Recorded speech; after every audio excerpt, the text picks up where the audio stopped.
Welcome into another episode of Betting the Pitch NFL Edition. I'm your host, the real underscore G Warner. I'm partnered by Andrew Schnicker, A underscore SCHNITKER. He has closed the gap to only a half game lead for me. I'm still ahead for everyone to know. I think because you took a push way back when in week 6 or something like that. It's now week 15 in the NFL. Wow, easy for me to say. We're going to go through a 6-pack plus a little extra, try to give you guys some wagers to make, some ways to avoid your family on Christmas Day, and then try to get back in the winning direction. We had a 1-1 last week, so we're now 3-1 our last 2 episodes. Unfortunately, I couldn't come through with a 4-0. Thank you to the Tennessee Titans. Gosh, the Titans, what are you doing? What are they doing as a franchise? Well, they're not telling people how to block. And for some reason things change in like the fourth quarter, third quarter, probably fourth quarter mainly, but couldn't block all of a sudden after taking a 16-3 lead, I believe. You did a nice call on the Vikings, who tried everything they could to lose that game as well against the Bengals. Yep. That is one nice thing about joining us on Tuesday nights is you can get your bets in early, take that 3.5 on the Vikings, and it ended up I pushed on the Bengals -3 day of or right as the game kicked off, and so it was probably one of the better outcomes that could have been of us two opposing each other. But I'm really glad for the podcast. You got a victory. How'd the rest of your weekend go? Well, it actually for me it was a very good weekend. Um, I feel like I've that's all I should say. That's all I'm gonna say. I'm very happy for you. I On know. today's episode, like I mentioned, we're going to go through the top games we can think of. Plus, we're trying to do as many standalones as possible. And we'll have our ultimate, or we'll just have our best bets end of show. Trying to go for, I guess we could get to 5-1 over a 3 episode span. That'd be a really nice number. Certainly would be paying anyone's bookie or bailing people out of debts, and that's what we're here for. Really to try to get an idea of where these lines are moving and possibly find some winners. So we'll start on Thursday with a beautiful matchup between the New Orleans Saints and the Los Angeles Rams. I feel like we're at a point in time in this season where no teams look good at this point besides 49ers, but this is a playoff matchup potentially, or at least a play out game, as a lot of these will be. I guess that's the benefit of having 7 teams in each conference make it. So basically finish in the top 53% or so, and you make the playoffs, which is really not asking a lot in general. But the Rams, they opened a 4-point favorite, still there.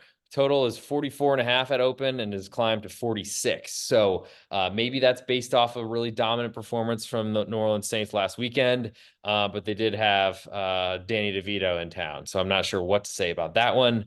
The Rams looked good, I guess, but still kind of struggled with a pretty poor Washington team. And where do we go with this one?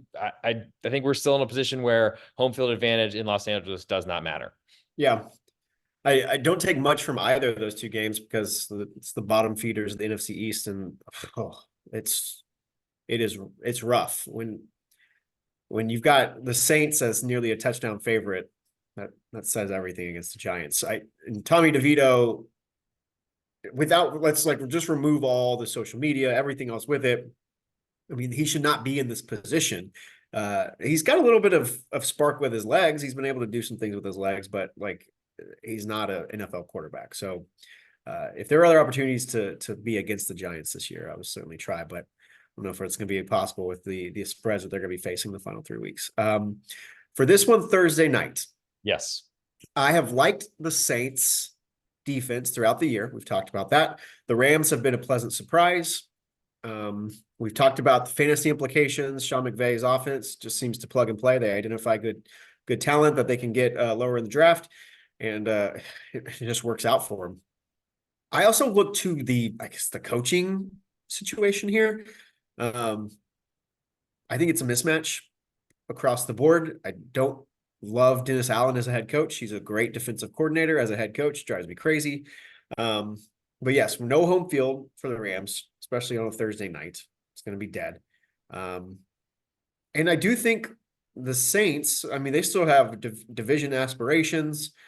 If everything falls right, no one, well, I guess Baker Mayfield may have something to say with that, but no one in that division is going to run away with it in the final weeks.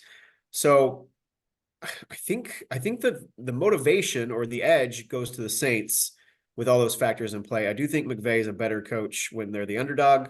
And so we could get down into the X's and O's, but just surface level on this, 4 feels about right. And neither of the trends in these situations make me want to take one side over the other. Do you have any strong leans on this one? Well, just for the breakdown of the line, where if we're giving the Rams 0 points, we're saying that they are a 4 point favorite on a neutral. If we're giving them zero for their home field advantage. Now, I don't think that the line or the market rates it that way. I think we are being No. extreme in that numerology. But just if you play along with that game, that means the Rams potentially be favored in New Orleans. I don't necessarily see that happening. So I think there is some value on New Orleans. My question, though, is if you back the Saints, you're really, I don't know what you're relying upon offensively. Some dump offs to Alvin Kamara. I don't really know what you can do with an Olave-less offense. I don't think that he's going to play this week, but honestly, who knows at this point? I didn't even know he was out and started him on a consolation bracket fantasy team last weekend. So good for me. But I don't know what the real like value of the New Orleans Saints offense is, which I feel like it's very little. And I think they can't really win a shootout if that's what this game turns into. I think they're going to want to keep this game as low scoring as possible. And it might be hard in that scenario to do that against an LA Rams team that have been moving the football all season, despite not a lot of expectations for that. So it's tough for me to say. I mean, I'm always looking against or to bet against an LA based team that's at home because there's just no way that the line can match what I feel like home field advantage is worth. It's just, I don't know if I really want to spend my life and my hard earned dollars on a Derek Carr led offense. I really would love to see Jameis Winston in there, but that brings a lot of interceptions. And why is he starting or in that position in the first place? So a lot of concerns for me if you're going to back New Orleans. Yeah, let's move on. We got a Okay. lot of games this week. We do. So we'll go to Saturday and we'll start with Cincinnati and Pittsburgh. Open to pick 'em. It's now Cincinnati -2, thanks to a really incredible comeback, if you want to call it that. Total open 39.5. It's down to 37. So not a lot of expectations for offense, but you could probably say based on the whatever masterpiece we saw from Pittsburgh in that second game on Saturday last weekend, which is so disgusting, alarming, concerning. I could see why the market's moved it this way. To me, I feel like if you want to be the Sharpie in the crayon box, Pittsburgh's a play here. I don't know if I can do it. Yeah, well, and I think even earlier this week, I think on Monday you could have gotten the Steelers at what, 3? I think it's moved since we're recording this Tuesday night below that key number. But yeah, like this is the perfect spot. You've got everyone in those standalone spots seeing the Bengals come back and Jake Browning's story, and obviously the Steelers just looking terrible for the last couple of weeks. These are the kinds of games it's an NFC or AFC North showdown where it's ugly, and the Steelers usually find ways to muck it up and come out with like a 12-9 win of some Right. sort. I mean, it does make the 2 points potentially valuable if this game ends 12-11. Sure, it could. Oh, 12-11. That's got to be a scoregami in there somewhere. Um, to me, watching Jake Browning, we had talked last week. My concern was he had played really well against some secondaries that are dropping off the map in terms of efficiency ratings with Jacksonville, and I'm forgetting the team before that. But he played a defense that is organized, a defense that has a great identity and has a lot of nice pieces in the Vikings, and he struggled for what I would say 3/4 of that game. It was ugly. It was the Colts before The Colts, yeah. Vikings. And so my question here is, we've talked about the Steelers kind of being a little bit of fool's gold in terms of defense. They get that reputation that they have this great defense, but the numbers don't really bear that out. But at 2, it's a whole different ball game for me. Because it's less than a field goal, therefore Cincinnati is worth your eye and potential money, or what are you saying by that? I think the Steelers would probably be the right side to take if we had 3.5, like we could have probably Monday. But now at 2, there's really not much to do with it. Yeah, unless you want to take the Bengals on the money line on the road. Why would you pay 125 or 130 for a -2 favorite when you could just lay the 2 points? I I've tried to eliminate some of those. We've seen more games this year land on two, uh, with 2 point conversions up, with missed extra points. You're getting some, like, the three is obviously the key, and it's going to be that case no matter what. But if I'm going to take a favorite at two, I'd rather just take the money line. But that's probably, we could probably have a whole different episode. Maybe in the off season we could have some more conversations, theoretically, on Yeah, betting. I'll let you think about that response till the offseason. We'll move now to Buffalo at the Los Angeles Chargers. Wow, another Los Angeles game. I guess they have a day in between to have their Beyonce concert or the weekend or something like that. But Buffalo is in town, and we'll be bringing all of Bill's Mafia to send people through lit on fire plastic conference tables. The Bills opened a 9.5 point favorite. It's up to 12. Wow. But I guess the Chargers and whatever they showed us on Thursday night could partially explain that. Total started at 40.5. It's climbed to 44. I think Oakland or whatever now the Raiders, Oakland. Yeah. They were at 44, I want to say, in the first 44 seconds. So another one, great opportunity to be that Sharpie in the crayon box, as I just said. I don't think I made that up. Do we think, I mean, Buffalo, I'll admit it, they have crushed me a lot of the season, and I feel like the wins I've had against them have been fortunate. I feel like I've had wins I deserve that I did not get, but say la vie, lining up off sides is a problem in this world, apparently, and they call it now every game I watch. They're making a point now. It's like they're trying to prove themselves right from that call. But anyways, Yeah, it's like Kadarius Toney wrote a letter. I don't know if he can write, but they wrote a letter and said, "I really that's need someone to let me off the hook here," but I don't think I ever will. So, how do we get to a point where we're back in the Chargers plus 12?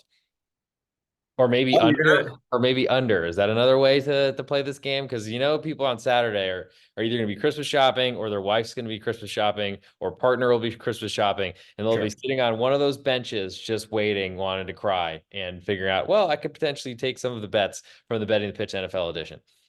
Okay, so let's make the case for the Chargers. You fire Brandon Staley. This is the Only way to go is up. you hit the low point, like a franchise low, allowing 63 points. The defense, I I don't know how we can't talk about the offense. Like, Easton Stick, that's his name, right? Yes, he's a stick Um, in the mud or somewhere else. was was did not was bad. Is Keenan Allen, I don't know why he would play in this game, even if he's not 100% healthy. But that dude seems like a gamer, so maybe he wants to prove a he was point. such a gamer he didn't play on Thursday night last week, but yes, sure, I Yeah, understand. well, short week, Right. Um, defense coming off an embarrassing performance. You're having a new coach, a new voice, kind of like that whole pride thing. Hey, these are professionals, that whole cliche type. That there might be the one game bounce and the one game jump in performance when you've seen like some coaching or leadership changes. Again, I'm literally just trying to make the case here for the Chargers. Yeah, I don't Uh, think it's worth it. I feel like at this point, the guy on the sofa at the Michaels or something like that, or at Limited Two, or whatever the current version is, has already turned this off and is now listening to just Desperate Housewives. Also, who goes shopping? You just get things online. No one goes to stores anymore. I don't know. I don't have anyone to shop for. Just myself. I think. Who'd you bring to your winter house with you? Oh, well, I decorated my rooster behind me. I like that. Stop staring at my cock. Got that the Right. Stop Gamecock vibe. staring at my cock. Yeah.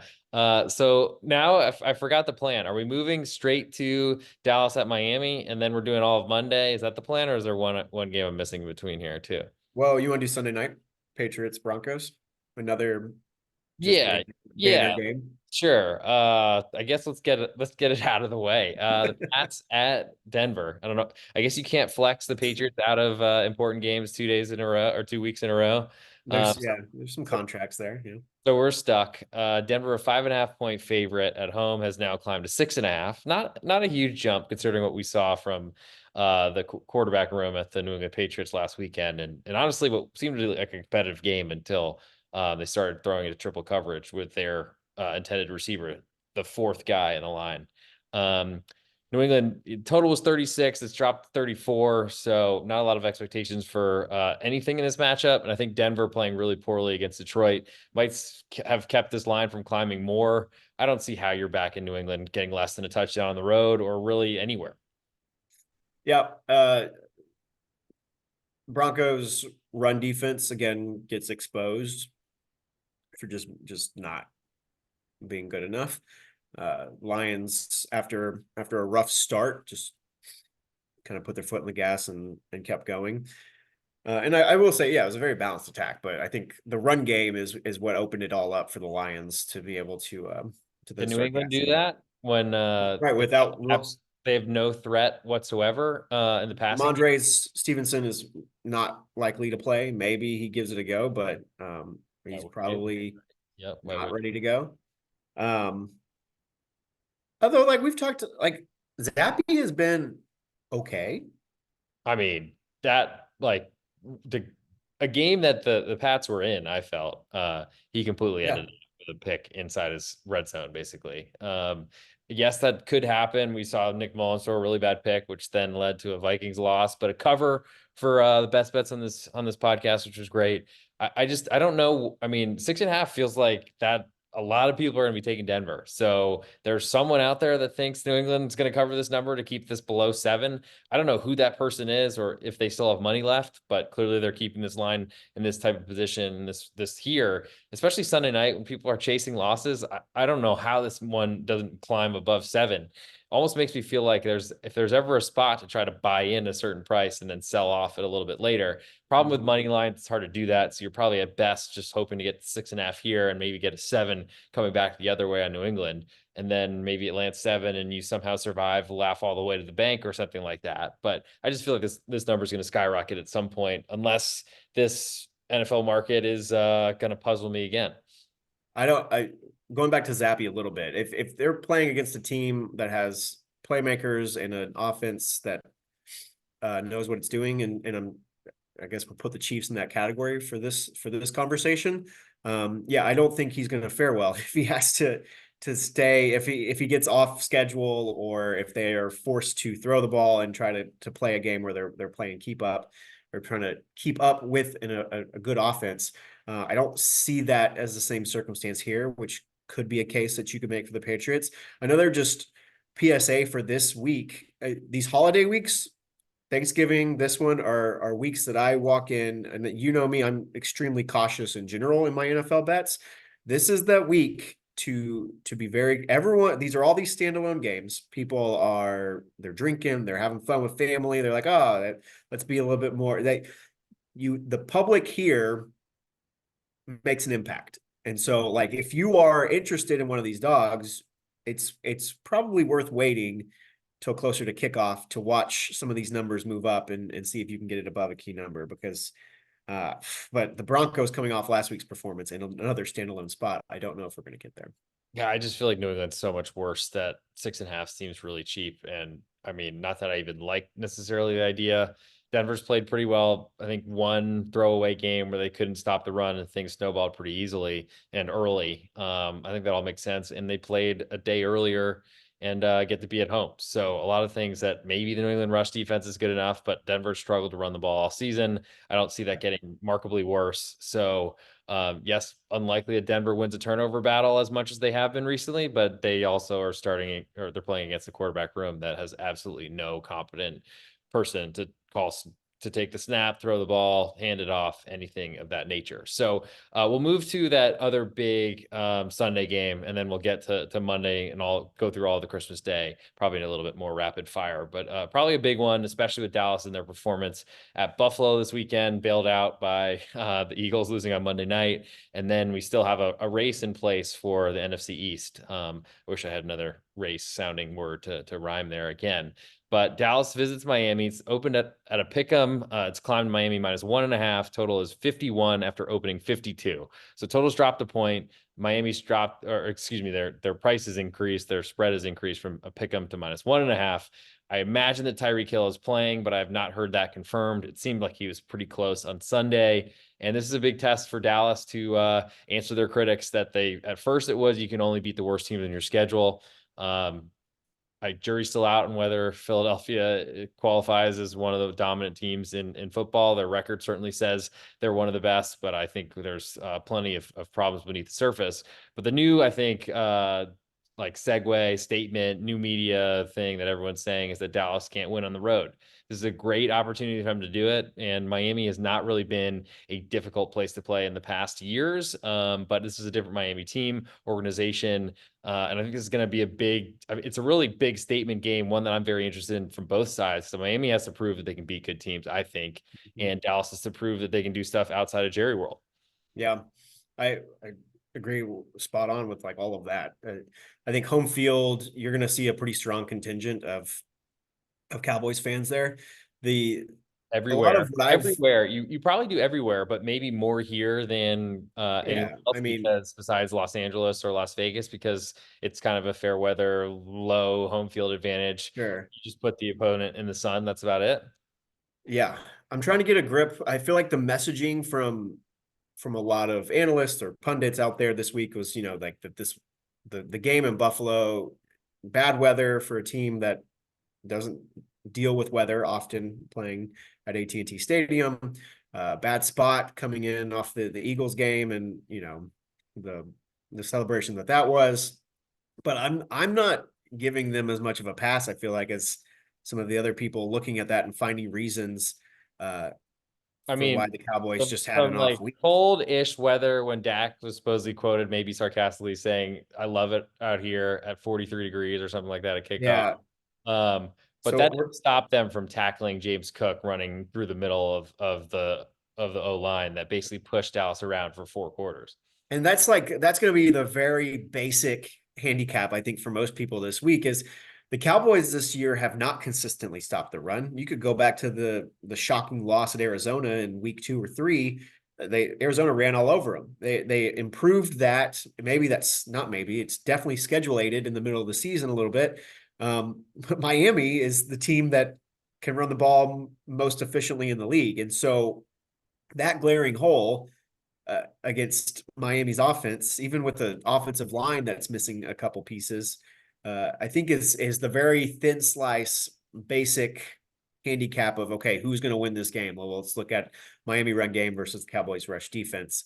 I do think if the Cowboys offense comes out with something to prove and to basically wash away what happened in Buffalo, where and Tua has to do more and has to throw the ball a little bit more, then that offensive line does come into play because obviously we know the Cowboys pass rush can get home and can change a game in a matter of minutes. That's to me like that's the I don't know if we need where else we need to go with this one. I mean, looking at the Miami defense, they're down a couple pieces. They've their injuries have hit in some bad spots. I think their secondary is going to be a little bit healthier this week. But yes, like Miami is still waiting to prove that point that they can beat, an elite team. Whereas the Cowboys, to me, it feels like they still haven't really proven it. The Eagles game was again a pretty bad spot for the Eagles, in my opinion, coming off just getting battered and bruised against the other best teams in the conference, and then it all just kind of fell apart with some turnover issues in the green zone and you know So I wasn't as impressed with the Eagles, with the Cowboys win over the Eagles than I think some other people I was were. impressed by the margin. I think the Eagles are a bad football team compared to expectations. So we'll see if that ends up holding up or if they get healthy and somehow turn that around. I Do do you feel want to like, stay on this one any longer? Yeah. yeah, I think it's I, time. I do because Monday's going to be a joke for at least the first 2 of 3. Stay tuned for the last one; that'll be worth it. But I'm just the way Miami plays, they're going to try to do a misdirection. They're not going to pound it down Dallas's throats. I don't know about Jonathan Hankins' status. I think that was a big absence for the Cowboys in that Bills game. Haven't heard necessarily which way he's going, but just in basically where this number is, Miami is a 1.5 point favorite. It's essentially giving a little bit for home field advantage, maybe there, but ultimately saying these two teams are even on a neutral. I feel like Dallas has a reason to bounce back. Miami pretty calm with a big win and potentially setting up for, I think they play Baltimore next week. Isn't that right? So A lot of questions there potentially on what Miami's kind of looking for in this one. A win certainly helps them in their pursuit of the best seed possible in the AFC. But I feel like getting an angry Cowboys team off of an embarrassing loss might be a better spot to be in potentially, but only getting a point and a half, you need to go have them win on the road, and they haven't done that much this year. So now I'll move to Christmas Day. We'll go through the Vegas Raiders visiting the Kansas City Chiefs currently, or excuse me, open the Chiefs at 11-point favorite with a total of 42. It's now fallen total of 41 and the spread to 10, maybe off of Las Vegas's dominance on Thursday, plus some extra rest, and maybe Kansas City struggling a little bit on the road at New England. But I don't really know why. This seems like, to me, this has not been a very competitive series for a while. Maybe Kansas City's a lot worse as a team now compared to where they have been. But this is a pretty big spread, and these type of numbers I don't really get involved with too often, because a lot of times you're really betting on a team to win a game if you want them to cover an NFL spread, and I don't think Las Vegas will be around to do that. Yeah. The fun narrative is Max Crosby and what and his constant pestering of Mahomes. I Okay. certainly think last week's Mahomes, that was kind of a get right game for them. They weren't flawless in any sense of the word, but yeah, it's we've seen this division matchup go down for many years, and I think we've actually bet the Raiders in this spot a couple I mean, times. there have been some close games that I remember, like a Yeah, Sunday Night Football that I think was close throughout, and then Kansas City still covered the spread. And the Chiefs are definitely a different team now. I don't think that they're on the other side of overvalued to be undervalued. They still get a lot of name recognition for Taylor's boyfriend, and of course for Patrick Mahomes. But I just don't know, like, I'm still not at all sold on this like replacement interim staff. Aiden O'Connell, I guess he's got a nice mustache. I don't even like that. There's not a lot more to like about him, I think, in general.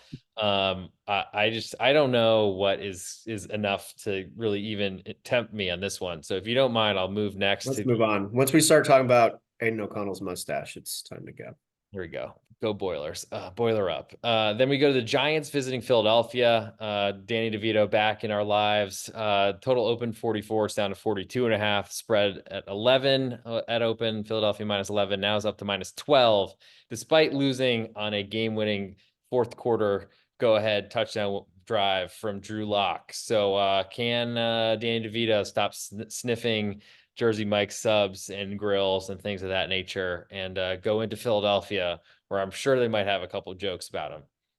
So watching that Monday game, and I wanted to see what Matt Patricia, he's on the sideline now and more involved in the play calling there. So I wanted to see what looked a little different.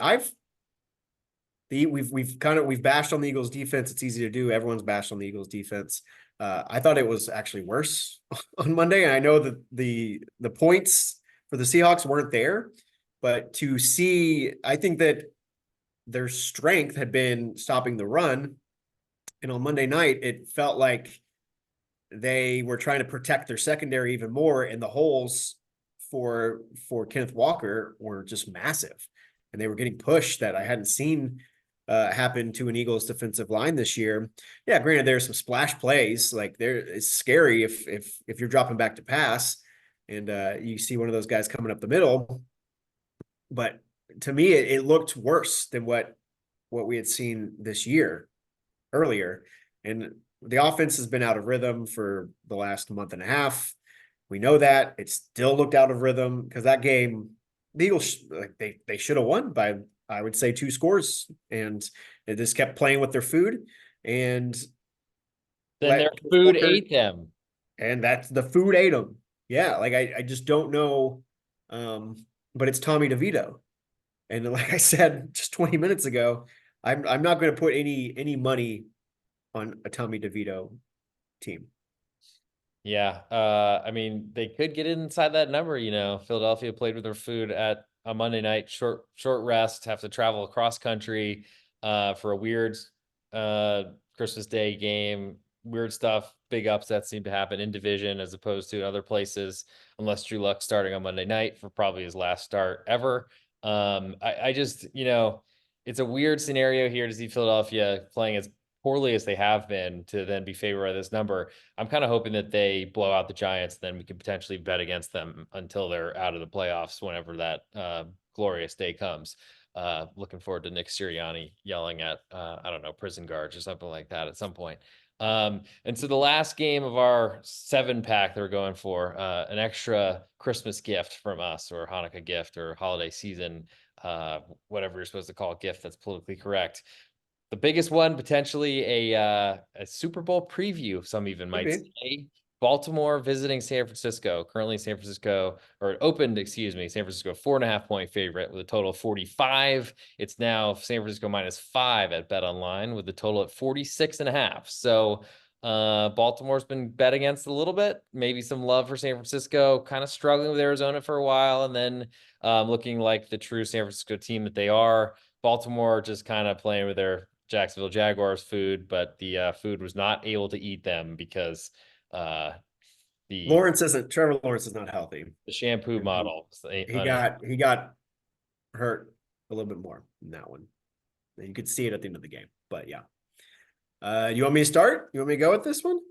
Well, from my perspective, everyone thinks San Francisco is going to win the Super Bowl. It's not going to be close. I do think that being a 1 seed is a huge advantage when you get a bye and no one else does. But it doesn't seem to be ever that easy for me. And this price, I mean, in San Francisco certainly helps. Baltimore having to go from Sunday night to Monday night is, I guess, not as bad of a transition as it could be. And San Francisco, I mean, they had a road game last weekend as well. 2 straight road games, not great for any sports team in this world, I don't think. But Lamar Jackson's looked a lot better lately. And Baltimore, their defense is good. I mean, for me, 2 teams that are pretty similar in terms of their likelihood to get a 1 seed and potentially win their conference.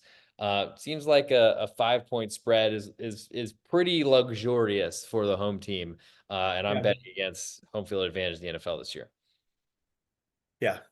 What would you make this home field? I would, for this spot in this game, I would probably put it at, I'd probably put it closer to 2.5, I, two and a I quarter. think I think everything's 2.5 unless you're playing in Vegas, LA, or maybe Miami.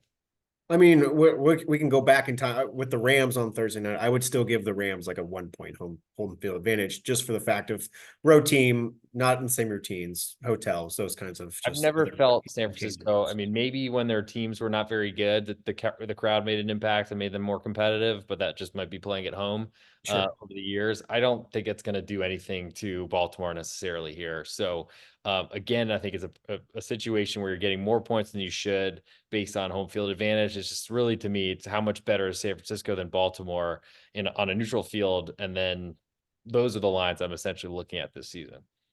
Okay. Well, let's break down on each side of the ball here. 49ers on a 6-game winning streak. They are power rated at the top of most people's power rankings. And I think it's mostly warranted because they're not just winning, they're blowing teams out. I think you could nitpick at the schedule. You play the Seahawks on Thanksgiving with a really bad Geno Smith who's injured and probably shouldn't have started that game.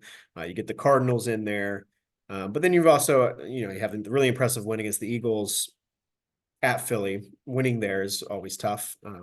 Win on the road at Jacksonville to start this whole win streak. But still, like, to me, this defense, they lost. Is it Hufanga? Am I saying that right? In the secondary. Sounds right. Um, it feels gettable. It feels like there are plays to be made there. And Baltimore's offense didn't, just blow me away on Sunday night. But I do think Jacksonville's run defense is still very good. That front four has a lot of potential. And so you're dealing with a Baltimore team that obviously wants to run the ball. I think that's kind of a matchup situation there. Look at San Francisco's defensive line. Yes, great pass rushers. But yeah, I think Baltimore's offense can have some success here. It's going to be a matter of that defense that hasn't impressed me all that much. It feels like they're kind of stuttering or kind of sputtering rather. 1 week it's one thing, next week it's something else. So You might be stuttering, yeah. I was sputtering too. Yes. in that breakdown. Why don't Oh, you just take it over? well, I think the number, like, as I'll just do the stuttering now. As this number keeps climbing, I get more interested in Baltimore because I feel like there's a good possibility this is a close game, and we're starting to get into like this could be one of those weird finishes that really wasn't even that close of a game, but the back door is getting a lot bigger, Yeah, wider, less guarded. As you mentioned, San Francisco, great pass rush, and if Baltimore falls behind, they're in big trouble. But I think they're as good as they are because they don't fall behind. Usually they're crushing teams. I'm not sure they'll do that for San Francisco. I don't know where to poke holes in San Francisco either, besides maybe that rush defense. But even then, I feel like that's just because you're just trying to find the pointy elbows on a yeah. supermodel. So I don't know necessarily where to go with that, but every point that we get, I feel like Baltimore, I still trust their quarterback to make more big plays than San Francisco one. Certainly the range of outcomes are scarier in the turnover department, but Baltimore's defense, I think, is underrated. And I think, at least in this matchup, they are. And I feel like if they can keep San Francisco from having this, like, we're killing everybody type of self esteem, that confidence gets a little bit shook. And then we'll see what happens with how well they can then deliver future blows and keep trying to stretch out this lead because I don't think it'll be easy. And then Baltimore in this game, and maybe this ends on a field goal, and then you're covering either way. So let's get to our ultimate best bet or our best bet portion of the show. Before we do that, please follow us on Twitter, _SCHNITKER. Also the real _G Warner. Plus, if you're not a member of my Patreon, check it out. Patreon.com/real_G Warner. Best place to get all my plays across all sports in one spot. As I lock them in, you get them. You get a notification, all that sort of stuff. Plus, we have some promo codes in the podcast description for if you haven't signed up at SportsBetting.ag or at BetOnline. Go get some free money from the casinos. It is the Christmas season, and let's get into this as we've only got a little bit of time remaining. So go ahead, Shinny, give us your best bet, and then I'll get mine. We'll get out of here. All right. Well, you don't have to go far to figure out Oh, to learn why I'm going this way. Yeah, let's take the Baltimore Ravens. I think you can get 5.5 in some places right now, sure, but we sure. can grade it at 5 if you want to do that. That's I think market numbers are fine. So 5.5 uh, works. we can so we'll call it at 5.5. I think the other side that we had not touched on is just uh getting Brock Purdy under pressure. I think Baltimore should be able to do that. Purdy has been fantastic. I mean, obviously he's being being there's calls for him to be the MVP. I think some pressure in his face could lead to some turnovers we saw during that 3-game losing streak. So let's take the Ravens plus 5.5. I like it. And I think you were almost getting me to go there when we were just talking about that game a little while ago. So this is Betting the Pitch NFL edition. I'm your host, real _G Warner. You just heard _SCHNITKER. Andrew Snicker gave you the Baltimore Ravens plus 5.5 on Tuesday night. You might get better than that by the time you're listening to this or playing Yep. this on Christmas Day. For my best bet, I'm going to go with the Tampa Bay Buccaneers, a slight 1 point or pick 'em right now at home. I'll give the pick 'em because it's available a lot of places, and that's a better number for me to offer right now. And I need to keep my lead in our best bets as we are 3-1 the last 2 weeks, but Schnicker is 2-0 and I am 1-1. So I'm just not a believer in Jacksonville. I feel like I've seen this movie enough now. I'm really questioning what Trevor Lawrence is able to do really at this point in the season. He doesn't seem healthy. This number seems like he's playing, and I feel like there's also some value if he potentially misses or is somehow deemed less than 100%, though we know he's certainly very banged up. So take the Buccaneers -1 and the Ravens plus 5.5, and that'll do it for this episode of Betting the Pitch. Thank you for tuning in. I think we're getting the full maximum time frame we can, so I'll cut it off here. Thanks so much for listening. Please subscribe, do the 5-star reviews, all those sort of things, and we'll talk to you next week.